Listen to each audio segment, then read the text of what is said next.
Um, I'm Erin Mendoza, branch manager of the Dave Riverside branch of the Salt Lake City Public Library, and I'm the co-chair of the ULA Continuing Education Committee who puts on the fall workshop every year. I hope you're all excited for this afternoon's session. Let's talk race literacy kits. Presenting today is Charlene D., Associate Librarian for SLCPL, Diana Castro, Equity and Staff Development Associate for SLCPL, Nancy Funes, Children's Librarian at the Dave Riverside branch, and Lindsay Watts, who's currently the Children's Librarian at the Anderson Foothill branch. Lindsay will soon be joining the management team at the Salt Lake City Public Library as the manager for Level 2 Fiction Periodicals team. Congratulations, Lindsay. There will be time at the end of the session for questions, so please feel free to drop any questions in the chat, and the presenters will get to those after the presentation. All right, guys, take it away.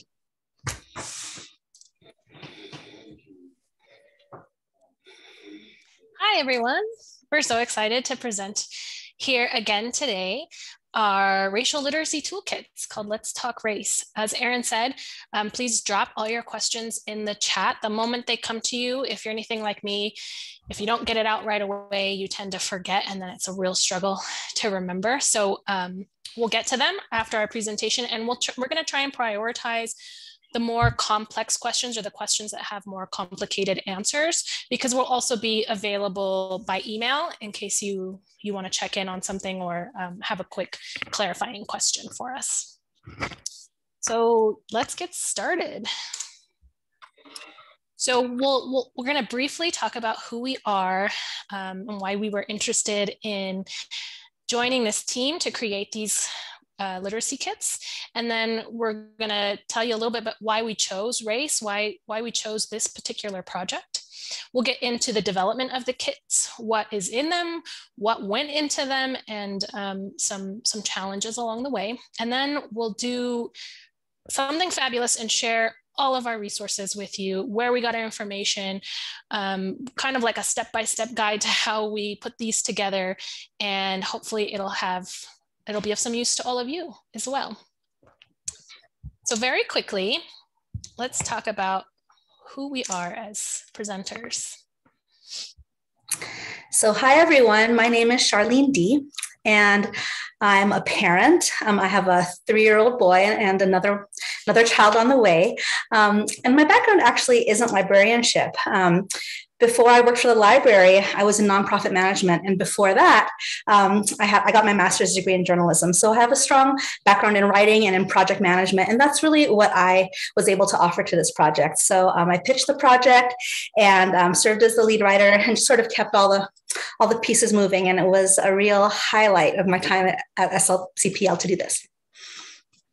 Awesome. And my name is Diana. I'm also a parent to a very sassy 3-year-old. My background is actually in education and not librarianship either. I have my master's in education with an emphasis on instruction and curriculum writing. I also serve as the vice chair for the Diversity Services Roundtable here at ULA.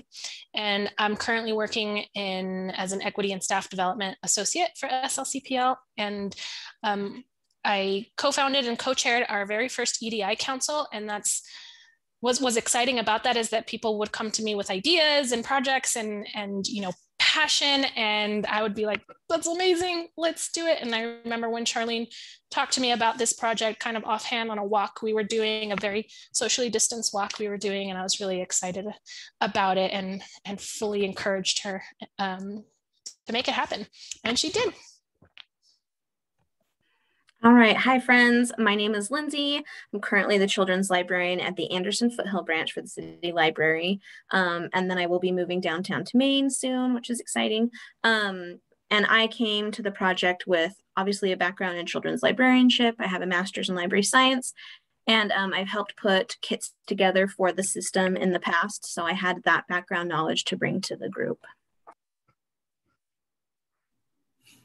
Hi everyone, I'm Nancy Funes. I am a children's librarian here at the Dave Riverside branch of the City Library. I'm currently serving on our EDI Council, and I am also currently serving on the ALSC Notable Children's Books Committee. Awesome.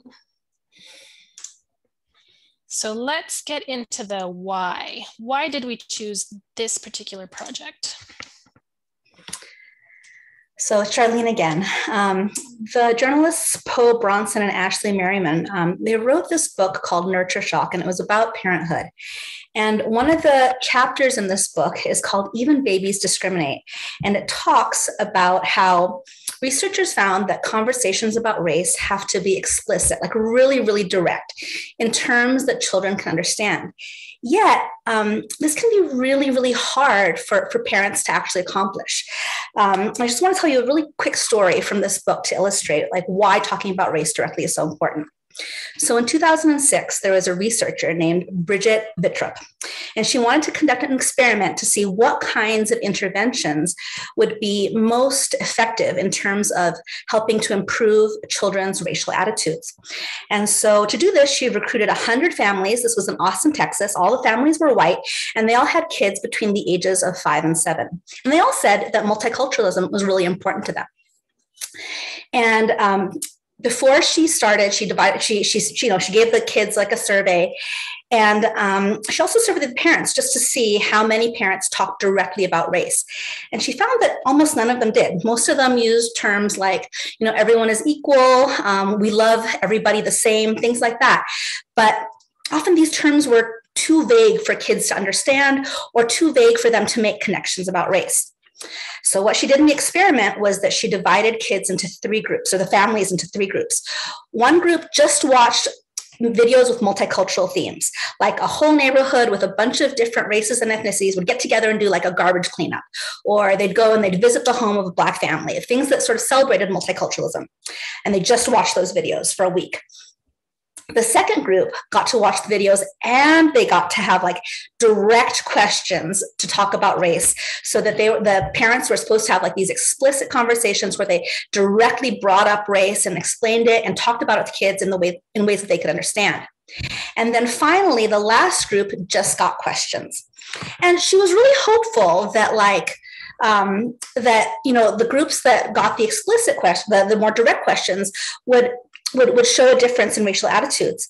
But then she got the results back, and she was really kind of discouraged at first, because she saw that across all 3 groups, racial attitudes hadn't really changed at all. But then she started reading the journals that the parents were supposed to take during the experiment, and she realized that something really interesting had happened. Most of the parents had kind of bailed on the experiment. They didn't talk about race at all. Some of them felt uncomfortable doing it. Some of them were worried that they'd say the wrong thing. And so they actually had kind of they just hadn't used the questions the way they were intended. But out of those 100 families, 6 families did use the questions. They did have those conversations. And what she found was, for those 6 families, that tiny fraction, children's racial attitudes improved dramatically over the course of just 1 week. Like, it was so effective if parents were only had the courage to do it. And so, I just was so struck by that story. And we thought, well, there's clearly a desire for parents. Parents want to talk to their kids about race, but there's often this gap in their knowledge, or they don't feel empowered. They don't feel confident enough.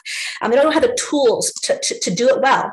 And so that's why we created these toolkits. We wanted to empower parents. We wanted to give parents like words that they could use. We wanted to give parents toys, books, all sorts of materials, so they could have these empowering and justice-led conversations in their homes.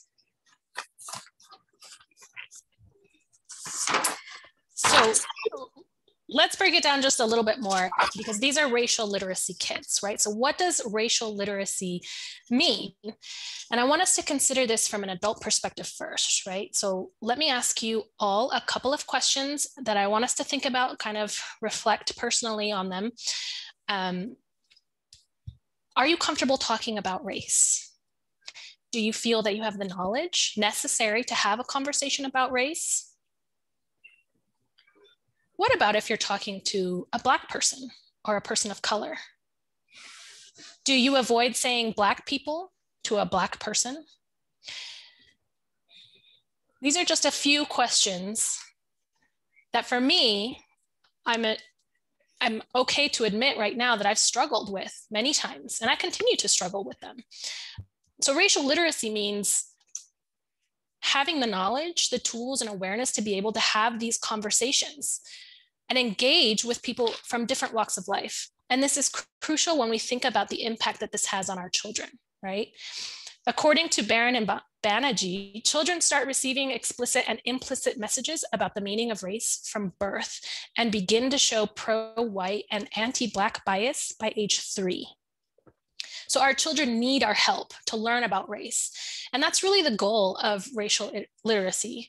It aims to give us the knowledge, skills, awareness, tools, and dispositions to promote positive racial awareness in children and in ourselves. And it also allows all of us to recognize and address and counter these different forms of everyday racism. So we focused on 2 key concepts for our kits, 2 key concepts of racial literacy. And the first is the understanding that racial injustice is very real and it is wrong. And so you'll notice with our book selections and within our guides that we discourage an I don't see color and race doesn't matter to me approach. These may be well-intentioned, but they falsely suggest that a person's race does not truly impact their lives. Melody Hobson pioneered the idea of being color brave, and that stresses the need to be realistic about race issues. And as mentioned, these are really difficult conversations and reflections to have, hence the need to be brave. And that leads into our second key concept, which is about accountability. Sometimes we assume that only bad people are racist, and we adopt an us versus them mentality. But if we're honest with ourselves and brave, we realize and can admit that that's not true. Any one of us can make a racist mistake, even without meaning to. And I know I've done it. If and when that happens, we need to hold ourselves accountable for our own mistakes. And we do that by acknowledging the harm that we may have caused, trying to repair it, and learning to do better. Our discussion guides offer reflective questions that ask, what can we do to engage in racial justice every day? And how can we celebrate those who fight oppression?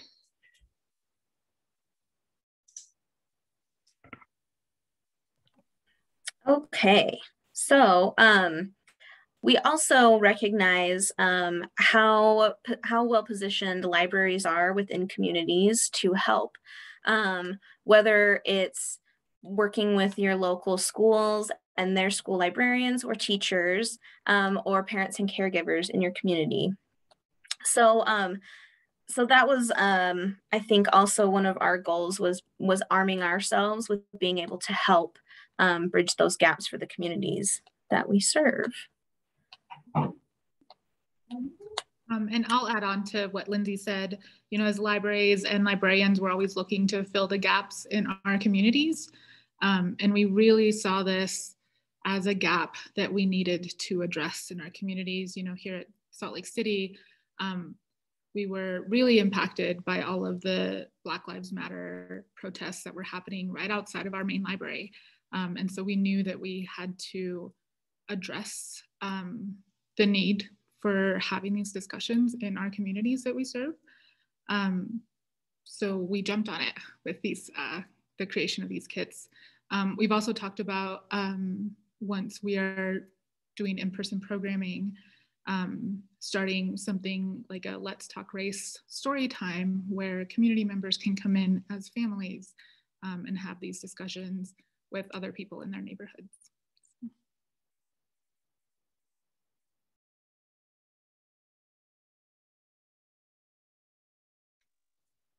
So Angela Davis said, in a racist society, it is not enough to be non-racist. We must be anti-racist.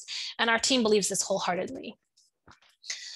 Our kits were designed with that in mind and to assist in our anti-racism practice. Because it is a practice. We don't just become anti-racist. It's a definite practice, everyday job. So we had a few goals in mind that we'll share as these objectives help guide the decisions that we made. So one of the big ones was that we wanted to support kids and caregivers and parents in their learning. So this toolkit includes a glossary that defines key terms, and it really allows for reflection on how these concepts might affect our own lives. We also wanted to encourage open and accurate conversations about race between kids and their parents or caregivers. And our discussion guides promote these safe environments in which to ask difficult questions or navigate really challenging topics. And lastly, with these kits, we wanted to affirm or reaffirm that we all have a part to play in our journey toward racial justice through exposure to racially and ethnically diverse stories and characters. We really try to include opportunities to connect with all these community groups. Now, one of the things that we decided to do was to create 3 types of toolkits for different ages, because race can be a complex topic, and we wanted to be able to meet children at every stage of development. So at the baby and toddler level, that kit really is about just noticing where people are the same and where they're different. So we point out physical differences. We have a wide variety of races represented in that kit, but we also talk about how we're all the same, how we might all like to be smiled at, or to smile, or to tickle, how our knees might all work the same way, or our tongues, we can all stick them out, even though we might have different color skin or different textures of hair. Once we get to the preschooler age group, so about 3 to 5, we start talking about the concept of fair versus unfair, because that's a huge part of preschoolers' lives. And we start applying those things to race, but always in a really friendly, accessible way. So in kindergarten, who gets picked for certain roles in the school play? Or what happens if at school you notice somebody is different from you, and maybe you want to touch their hair, or do things that they might not be comfortable with. You know, how do you handle those types of situations? So stuff that's really appropriate for that age group, and also just celebrating differences as well. So we have some really affirming, fun stories in that kit. And then finally, at the elementary student age, so this would be like grade 1 to 5, we enter into a deeper exploration of racism. We talk about how, yes, racism can be something that happens one-on-one, but we also talk about how racism can happen on a larger scale. How it can happen within like institutions or even within countries, and how that's called systemic racism. And also we talk about some historical examples as well. So we really dive a little bit deeper in that one. But we also acknowledge that not all libraries might have like the capacity or the desire to do 3 different kits. And so we also do have advice for libraries who might want to try out putting together a kit, but just doing one comprehensive kit. And I'll touch back on that once we get to our resources section, because there's a blog post out there that you really need to read that basically breaks it down. But if you do decide to do just one kit, it shows you how to put together a guide so that parents know which concepts come first, because it's really about building blocks. You know, once you understand this, then you can build on that and introduce this book, and then this book, and then this book. So we'll get to that later on in the presentation. Okay, so what are in the kits that we've created? We have some physical kits that are bags that patrons can check out, but we also have electronic versions as well, because we wanted to make our kits as accessible as possible to anyone in the community. And we even have people from outside the state checking out our electronic resources. So we just really wanted to make it accessible to everyone. So our kits include a caregiver's guide, selection of different picture books, discussion guides for each book, a glossary of key terms. There's toys, manipulatives in the physical kits. And then the electronic versions have all of these things, except for obviously the toys and that, but they also have recordings of the books that we have in our kits, so that you can still essentially read and interact with the story that we've chosen for those kits. So, and there's a little hyperlink there for the kits and we'll send out all the slides later. So yeah.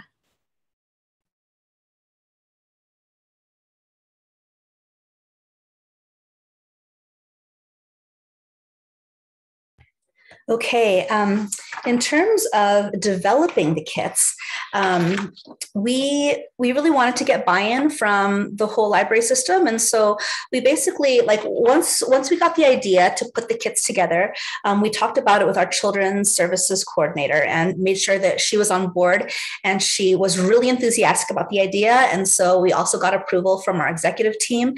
And once, the whole library is like, yes, go ahead, do this project, we decided to assemble the team that was actually going to put it together.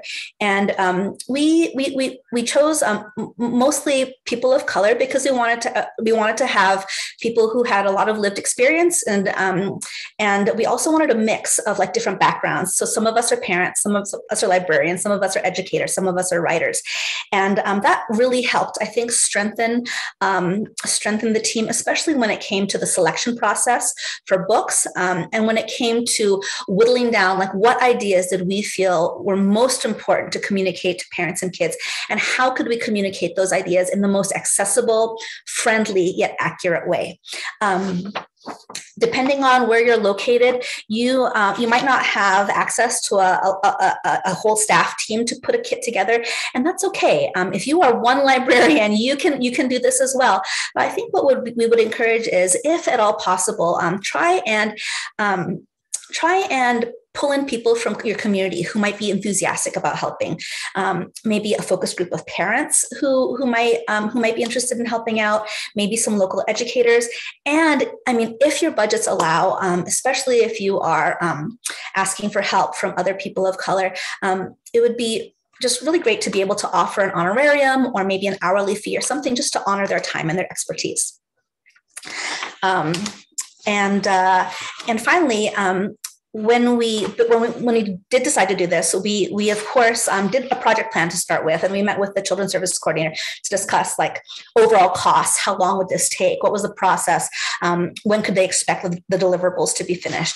And then Nancy Funes on our team also reached out to a library in St. Louis County, because they had done a similar project, and she invited one of their team members to do a Zoom call with us, and she got to pick their brains, and she's gonna share some of the learnings from that meeting as well. Yeah, so I reached out to the KIT librarian at the St. Louis County Library after a librarian here told me about a presentation they went to about something that they have called We Stories, which are culturally diverse literacy kits that they have in their libraries. She did share with us that the library doesn't put those kits together. There's actually a We Stories organization that puts those kits together, but they're housed at their libraries, and the library does replace materials in those kits. So she shared some information with us about what worked with those kits, what didn't work, that we were able to take and decide what we wanted to implement with our kits. So one of the biggest takeaways was that the kits with manipulatives were like the hot kits. Those were the ones that were circulating a lot. So we decided that we wanted to have manipulatives in our kits as well. She also mentioned that some of the guides that are written in the We Stories kits sometimes can get bogged down with some academic language. And so we wanted to make sure that when we wrote our discussion guides and the caregiver guides, that we used language that was a little bit more accessible, a little bit more conversational, and really direct. We didn't want to talk circles around a subject. We wanted it to be really explicit. And the third thing that we took away was that the kits with more recently published titles circulated better than kits that had titles that were a little bit older.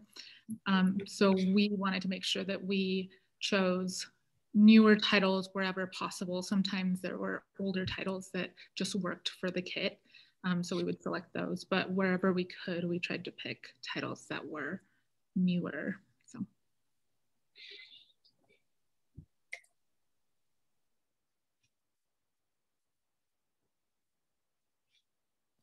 It's me again. Continuing with the development of the kits, for the book selection, we would each submit about 3 to 5 titles per kit. And this was probably like the biggest, like the most time consuming part of this project. And I'll get into that a little bit more later. But we would each submit 3 to 5 titles for like a short list. And from there, we would select it and narrow it down to about 5 to 7 books per kit. When the titles were selected, we would get assigned 1 to 2 books each, and we were in charge of writing the discussion guides and recording storytime videos for each of those books. And we would also workshop those discussion guides together to make sure that they were right, they were perfect. We also all submitted information to the caregiver guide. And so the difference there is that the caregiver guide is an overview of what is in the kit. It provides resources for extending a conversation and just has further information for caregivers. And the discussion guides are specific to each book and have the actual questions to guide your discussion while reading that title.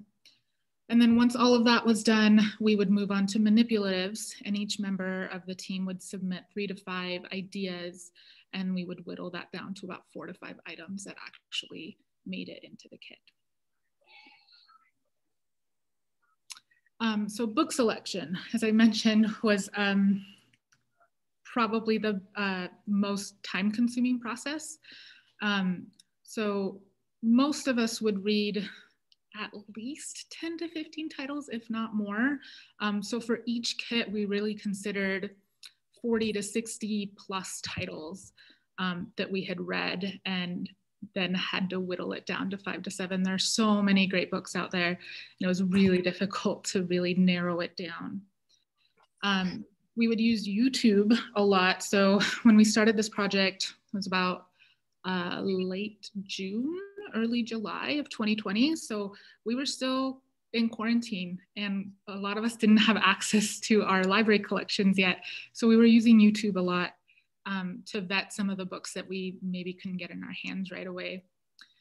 We made a really conscious decision to only use books written by people with lived experiences on the topics, or who were part of the communities that they were writing about. So we really chose own voice titles for each of these kits, and that was a deliberate choice.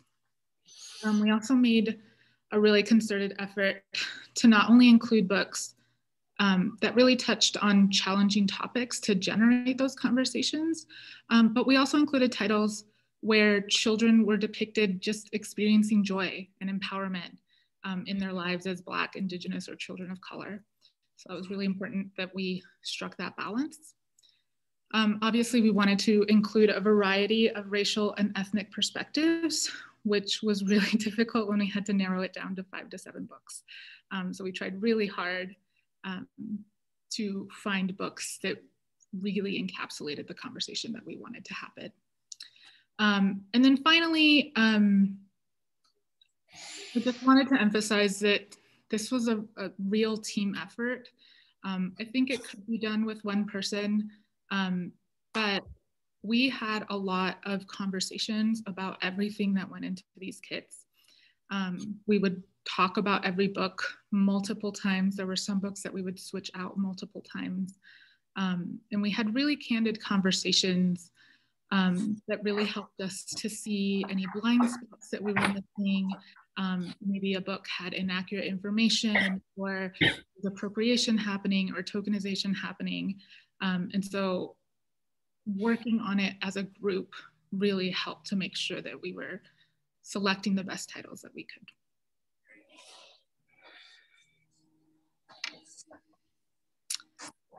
So this is a picture of the books that went into our pre-K toolkit. So like I mentioned, we kind of tried to strike a balance between the joyful books and the books that had more serious discussions. So like Whose Knees Are These, Shades of People, Ojali Heliga, those books just depict children in everyday situations where Not Quite Snow White or Where Are You From, or a kid's book about racism, are really direct in the conversation that you can generate when you use those titles. And then this is what the guides look like, and I'll talk a little bit more about these later.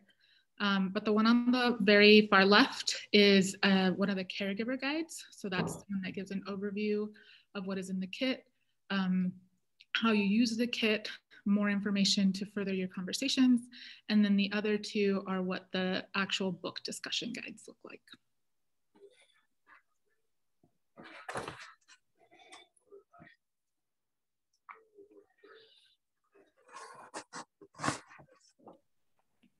Okay, so then once we had gone through a lot of that process, picking our books and everyone kind of taking turns on creating guides. Obviously, we all had to get together and edit the guides. So we really worked closely together. Even after one person put a guide together, we all went through them and talked them over. We met each week for at least an hour during this whole process. So it was a lot of work, but I feel like that's how we were able to get the best feedback. We also, once we felt like we had completed our guides, we reached out to the EDI Council to also give us feedback on our guides as well, and all of the text information that we were putting in there. And then once we were done with that, we moved on to formatting. So a few of us split that task up, and we had some templates created by marketing where we were able to put everything in. And that's what you saw previously with those guides there, the caregiver and the discussion guides. And then our children's services coordinator was able to upload all of our materials online to our the library. Our system currently uses BiblioBoard to house a lot of our virtual content that we've been creating, especially when we started in 2020, but we continue with a lot of our virtual content that way. So that's there where we've got all of the electronic kits. And then once we got to that point, it was time to get the physical kits together for circulation. We're able to be open again for holds to go, curbside pickup, and now the libraries are open, at least our system. So, so we worked with technical services, and so our system was larger and has a technical services department, but you know, if you've got your one person ordering or your smaller system, so it's just ordering the materials, making sure you've got your lists for backups if needed, making sure you've got that process nailed down so that if a kit comes back with damaged items, you know how to replace them easily. And for a few things we would order like a prototype one to see, like our bags. We ordered a bag to see if it was the right kind of bag and if it would fit all of the contents that we wanted to. It was really funny because at first we wanted to have so many things in them, and then we had to say, wait a minute, is this gonna fit in one bag? So so that's kind of the process of like putting them together once we had a lot of our content created. And it was really helpful to have, for us, one with a larger system, having one person being the liaison between technical services and going and checking on the materials when they came in. And so, yeah, that's kind of how that process went.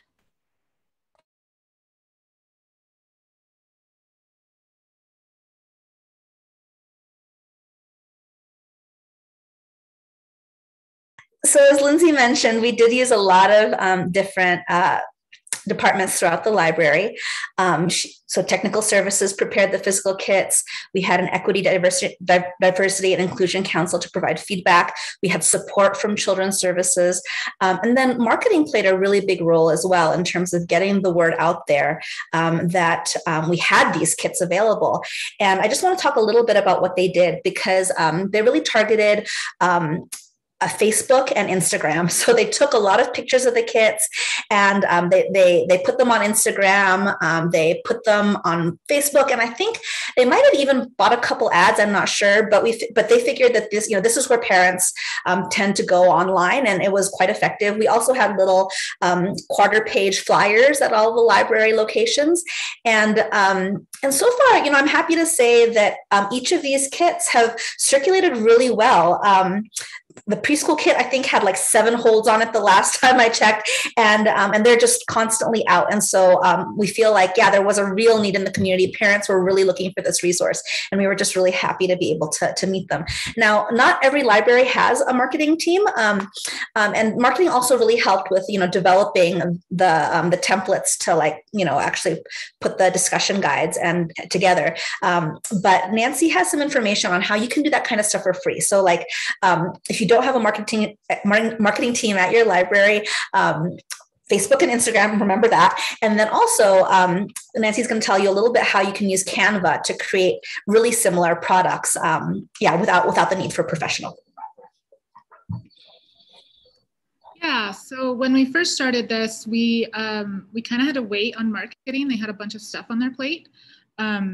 So I just went ahead and went on Canva and designed something for us so that we could pop it onto our Biblioboard page so that people could start having access to it a little bit earlier. And then we replaced it with the design that marketing gave us. But if you haven't used Canva, they have a free version. The premium version does have some really nice features, but the free version, it has everything. So this is so the one on the left is the Canva one that I had created. And then the one on the right is the one that marketing created. And I want to talk a little bit about the design of these.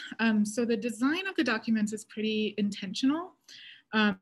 So we didn't want to fall into the trap of using animals instead of showing diversity, right? And if there are any children's librarians on here, I'm sure you've seen the SLJ, the infamous SLJ graphic that shows the CCBC's statistics on diversity in publishing, in children's publishing. And it shows that there's a higher percentage of books written about anthropomorphic animals and just things in general than books about Black, Indigenous, or children of color combined. So we didn't want to fall into that trap. But we also didn't want to unintentionally tokenize by using characters in our marketing. And we also didn't want to send a message that the kits are only for families that look a certain way. And so we went with this really intentional color block design, and we gave that feedback to our marketing team. So the one on the left is the one that I had made, and then the one on the right is like a really clean version of what marketing created for us.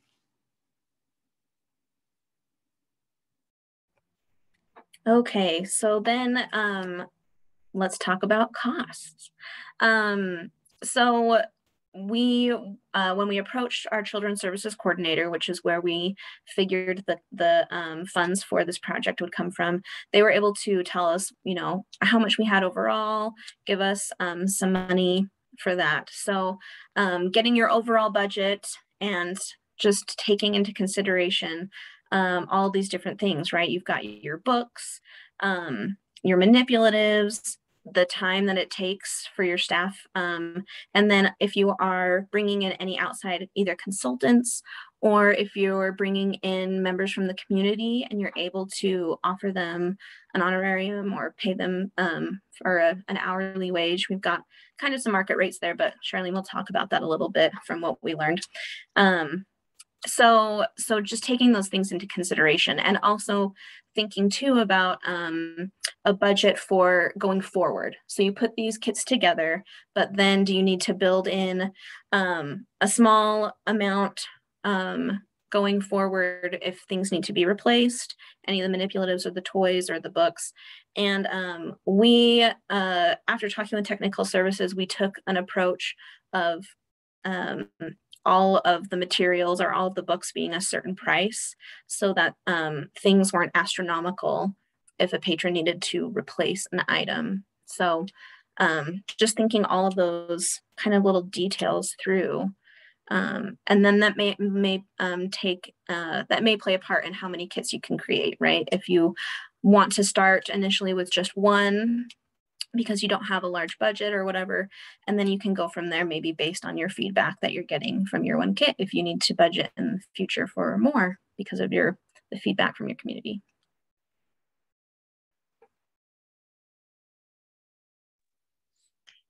So I think my co-presenters have already mentioned a lot of these challenges, but I'll just lay them out for you here so that you're aware of some of the obstacles that you may encounter if you're going to embark on a project like this. So definitely book selection. Book selection was difficult because, as was mentioned, we really tried to find a balance between what I call heartache and joy, but it's, you know, from a balance between the realities of racism and, you know, showing all of these more vulnerable communities in empowering and happy situations as well. We actually thought we had selected all of our books, and then we would go back and feel that the balance was off. And so we would choose a different book, or we would choose an additional book to really find that true balance between those two things. And that's really important because, you know, coming from a marginalized community, you don't want to continue to read about the atrocities that immigrants face, or the atrocities that slavery continues to have, or, you know, in the present day. So that was a key challenge for us. And as mentioned before, this was really time intensive in a lot of ways, you know, from book selection to, you know, waiting for approval, waiting for materials for marketing, waiting for, you know, other departments to carve out some time for this project. So be prepared for not just long discussions, but for, you know, waiting on others. One of the other challenges was in making sure that we weren't tokenizing or othering our Black, Indigenous, or other staff members of color.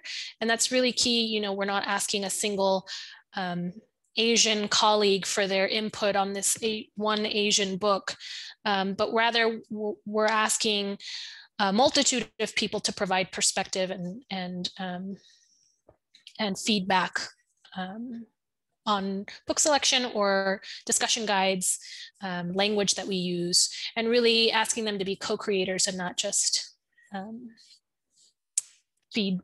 feedback people. So we talked a little bit about marketing and how marketing can be a challenge for those of you that don't have a marketing team specific to your libraries. Putting the kits together and taking your own pictures is something that we can all do. And we highly recommend using social media to share what you've come up with, to share your projects. And yeah, using Canva and other free resources out there.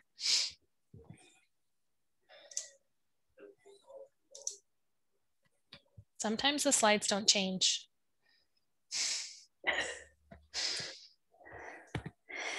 So Diana mentioned free resources like Canva, and that's not all. We have so many free resources to share. We used these resources to create our own guides. And so now we're going to share them with you. One of the best resources out there is The Conscious Kid. They have an Instagram page. They have a website with wonderful book lists with descriptions of every book. They have a really great glossary as well and key concepts. So they were actually our first stop a lot of the times. If we were like, okay, how do we want to define oppression? How do we want to define systemic racism? We'd usually go to The Conscious Kid first. However, a lot of their definitions would be pretty high level, pretty academic. And so Diana actually found another free resource. It's another website called, I think it's called Kids Wordsmith. Is that correct, Diana? And you can basically type in a higher level word, and it will show you how to break down that word into simpler concepts. And so we used that a lot when we were writing our discussion guides and writing our caregivers guides to make sure that even though we were tackling, you know, these challenging concepts, we were doing so in a way that kids could understand. Another excellent resource was called Embrace Race. They do have some paid things as well, like paid webinars and things like that, but so many of their articles are free. And so every single bullet point here is hyperlinked. So once you receive this slide deck, you'll be able to click through all these resources and basically, you know, see what we saw when we were putting these kits together. They have articles about how to talk about race with kids, how to choose quote unquote good picture books, because you know, there are a lot of picture books out there featuring children of color, families of color, but you know, many of them have different perspectives, and some perspectives are really positive and some are harmful. And this really helped us identify which ones would really help our patrons. There's also great articles about how to read with a race conscious lens. So even if a book hasn't been recommended, you could, armed with this, you could pick up any sort of picture book and look through it and help sort of just decide for yourself, is this something that that speaks about race in a way that is helpful and justice driven? The other really fantastic resource that I encourage us librarians especially to look at is called the Diverse Book Finder. Earlier, I had talked about, how we chose to do 3 separate kits for 3 separate age groups. But if you are one of those libraries that are like, I'd really like to try this out, but I just want to try it with 1 kit first, and it needs to span a really wide age range, this first article, Steps for Using Picture Books to Talk About Race, is essential reading, because it breaks down for you, okay, first, we're going to get kids to talk about, physical differences. Then we're going to get kids to talk about this. And then we're going to talk about this. And these are the questions that you can use to sort of open the doors to those next conversations. And it shows how to go from like a simple conversation to a really complex conversation. And so I would really, really encourage folks to look at that resource specifically if you think you want to do just 1 comprehensive kit. And then if you are also looking to expand your collection to include more diverse title, their collection development tool there is specifically for librarians, and it's fantastic. Another great resource is Jessica Ann Bratt. So she is a librarian herself, I think out of Michigan, but she also acts as a consultant, and she's quite, upper end. So if you hired her, it would cost probably 150 to 200 grand. But she also has a lot of free resources. And so if you, once, the world opens back up more, or if you're already doing in-person services at your library, she has a great Google folder that is open to anyone on how to talk about race in story times. And she has like books prepared. She has graphics for like how you can market the story time. She has questions to talk about with parents. It's really, really helpful. And I think she also has a free webinar on this. So you can do some reading and some watching if you think this is something that you'd like to do in addition to creating some kits. There's the Nurture Shock article that I had talked about earlier, if you'd like to read it for yourself. And finally, if you are looking for specific titles about specific communities, such as Muslim Americans or Native Americans in children's literature, or Latinx, books about Latinx communities, these are some great blogs that just have wonderful recommendations. And we use those whenever we were stumped, and they always came through for us. So these are some resources that we hope are as helpful to you as they were to our team.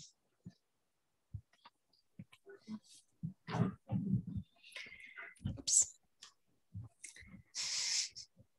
Yeah, and here are some pictures of our final kits. So you can see, this is the elementary school fit kit. So you can see it's a little bit more complex. We've got a book about systemic racism, and we've got some puppets as well. There's just a lot going on. And yeah, we hope that this has been helpful.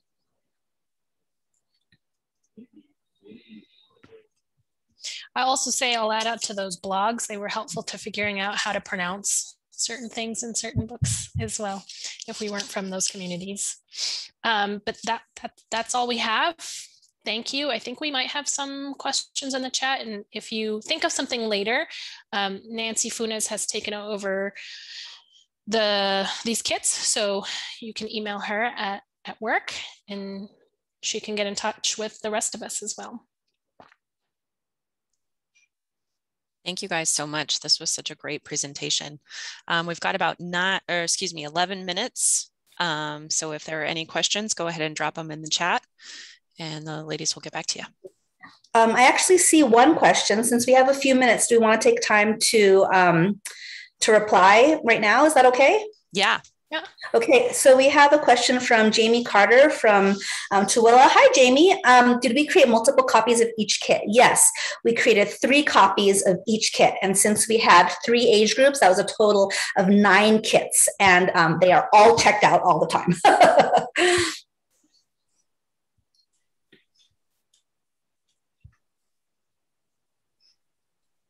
is there a mechanism for people to give their feedback about their experience with the kits?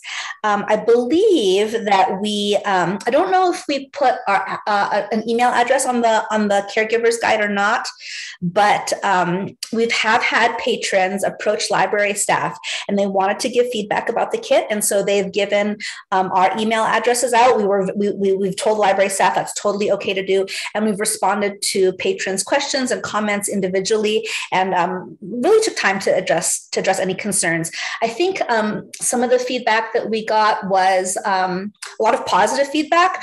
Some people wondered, like, why wasn't every race represented within this one kit? And we kind of just had to apologize, like, sorry, but there are just so many races and ethnicities that we couldn't fit everything into one kit. But across all 3 kits, we tried to do representation as well as we could. And then I think sometimes we found that people, like, depending on their child, like that preschool age range, 3 to 5, some preschoolers are really capable of, like, really in-depth conversations, and some were just a different level. And so we often said, if you think your child wants more, go ahead and, like, try the next kit up or the next kit down. They're, like, all the information is useful. And so if you're finding that your 4-year-old is, like, still really, like, wanting to notice physical differences, and even naming race is a big thing for your family, just start there. Meet your children where they are. That's definitely where we are still. Yeah. All right. Are there any more questions from the group?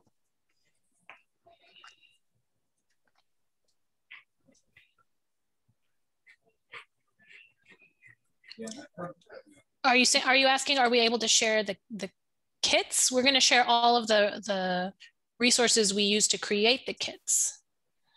Right. So will the slides be available with the lists of resources, that sort of thing? Yes. Yes. Yeah. The session has also been recorded, so you'll be able to refer back to it if you so wish. We've got another question. How are the manipulatives used to help with parent-child discussion? Nancy or Lindsay, do you want to jump in on that question? Sure. I think that for the manipulatives, we really tried to gear them towards the developmental age of those kits. So, like, the elementary one has a puzzle and a game, like a card game, just to give them, like, other opportunities to interact and use the questions that we provided in another way. Like, so using using those questions or those discussion guides or the caregiver guide, glossary term, all of those sorts of things, giving them, like, another way to use them, and just kind of familiarize themselves with the content. I don't know if that answers the question. None of the manipulatives have, like, a use the toy in this way. It's just kind of to give another opportunity to explore. And for, like, the toddler one, that we have, like, the food in. So there's different food toys in there. So hopefully there's food that, families recognize that maybe they eat on a regular basis, but then there's something new that they could learn about, or that sort of thing. As far as the manipulatives, anyone want to piggyback off of that?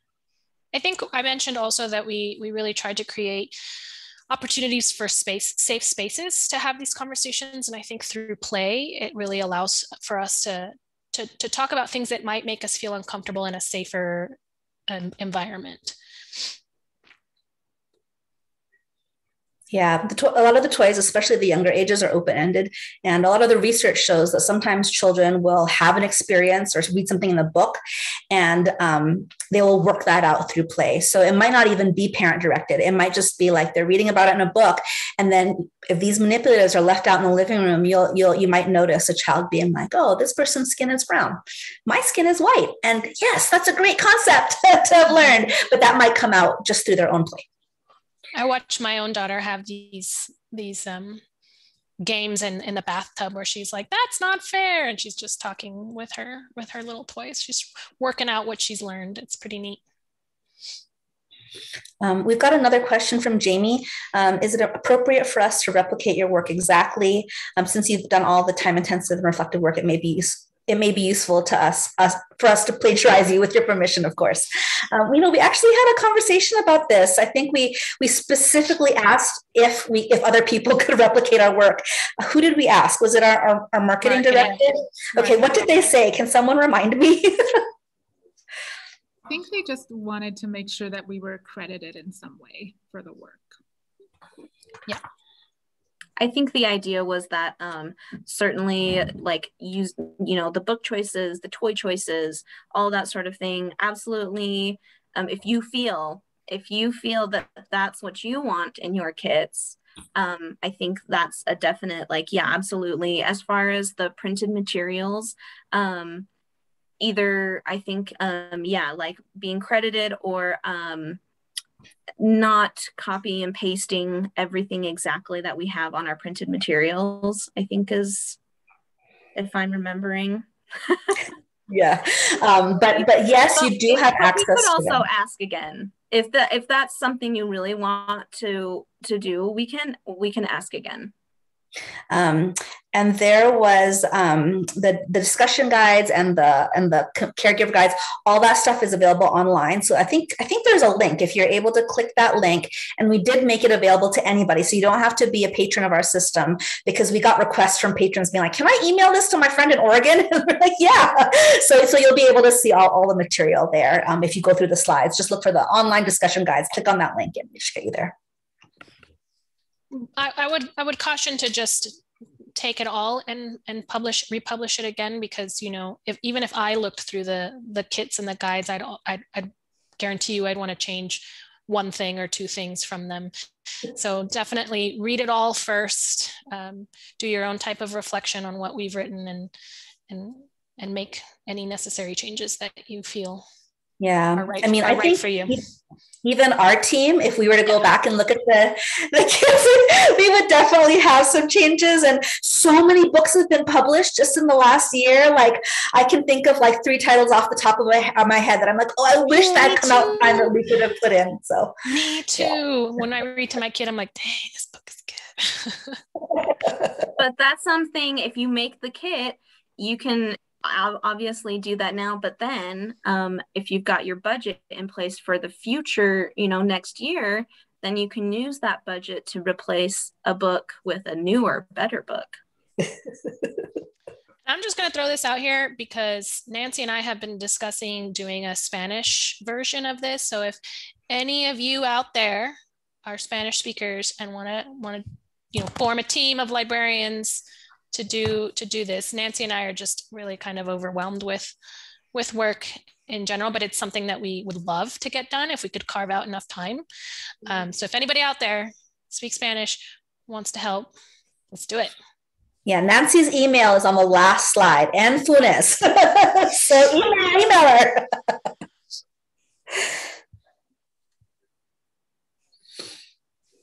Oh, we've got some responses in chat already. Christina Reyes, thank you. Woo! Christina, I know you.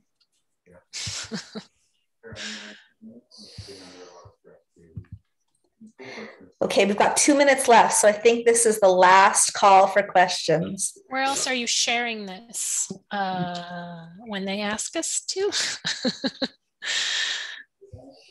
We're happy to share anywhere. I recently did a presentation to the county library. So if you want us to come present to your library to maybe get some of that buy-in from the people with the positional power and the money, then we can certainly do that and help you lay out the case. All right. Thank you guys so much. Such a great presentation. Lots of good things for people to be thinking about.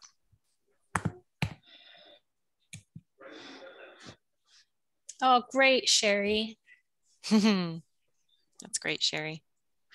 All right, everybody. Thank you so much for attending this afternoon, and have fun with the rest of the conference. Thank you, Diana, Nancy, Charlene, and Lindsay.